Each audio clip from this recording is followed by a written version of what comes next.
સેવા શા માટે કરવી જોઈએ? ટૂંકમાં સમજીએ તો આપણે જીવાત્મા છીએ, પરમાત્માનો અંશ. જીવનો ધર્મ એ છે કે પરમાત્માની પ્રાપ્તિ કરવી. સેવા એ પરમાત્માની પ્રાપ્તિનો એકમાત્ર માર્ગ છે. સ્વામી સેવકનો સંબંધ એટલે પરમાત્મા સ્વામી છે, જીવાત્મા સેવક છે. તો સેવકનું કર્તવ્ય છે કે સ્વામીની સેવા કરવી. સાચું સુખ ક્યાં છે? જગતમાં મળતું સુખ તાત્કાલિક છે. પરમાત્માનો આનંદ જ શાશ્વત સુખ છે. એ આનંદ મેળવવાનો રસ્તો એટલે સેવા. બ્રહ્મ સંબંધની પ્રતિજ્ઞા લીધી છે. આપણે બ્રહ્મ સંબંધ વખતે કહ્યું છે કે હું પ્રભુનો છું. તો એ વચનની પૂર્તિ એટલે પ્રભુની સેવા. અહંતા અને મમતા દૂર કરવા. જ્યાં સુધી હું અને મારું રહે છે ત્યાં સુધી પ્રભુ પ્રાપ્તિ થતી નથી. સેવા એ અહંકાર રહિત ભક્તિ છે જે હૃદયને શુદ્ધ કરે છે.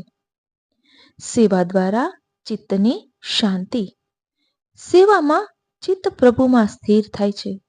એ ચિત્ત જ્યારે પ્રભુમાં રમી જાય ત્યારે દુનિયાના ક્લેશ આપોઆપ ઓગળી જાય છે. એટલે શ્રી મહાપ્રભુજી કહે છે, સેવા એ ભક્તિનું ફળ છે અને ભક્તિ એ જીવાત્માનું સ્વરૂપ છે. શ્રી હરિરાયજીનો ખૂબ સુંદર પ્રસંગ છે.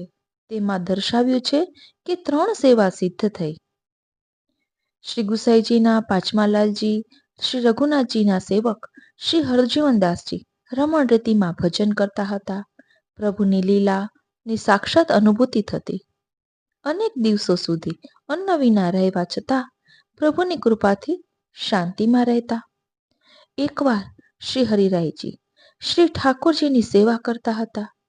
ત્યારે ખબર આવી કે હરજીવનદાસ ફલાણી માજીના ઘરે ગયા છે. એટલે કોઈ એક માજીના ઘરે ગયા છે. ત્યારે ખબર પડી કે માજીએ ખીરનો ડબરો વૈષ્ણવને અર્પણ કર્યો. ત્યારે શ્રી હરિરાયજી અતિ પ્રસન્ન થયા. તેમણે કહ્યું, તમે માર્ગનો સિદ્ધાંત પામી લીધો. હરિની સેવા, ગુરુની સેવા અને વૈષ્ણવની સેવા, ત્રણેય સેવા એક જ છે. પછી બીજાને શંકા થઈ તો શ્રી હરિરાયજીએ કહ્યું કે જાઓ માજીના ઘરે જઈને જુઓ. ત્યાં વૈષ્ણવે જોયું કે ડોશીમાના ઉર પર શ્રી ઠાકોરજી બિરાજે છે, એટલે કે હૃદય પર શ્રી ઠાકોરજી બિરાજે છે અને ખીરનો ડબરો તેમના હાથે છે. સાક્ષાત પ્રભુએ ખીર આરોગી રહ્યા છે.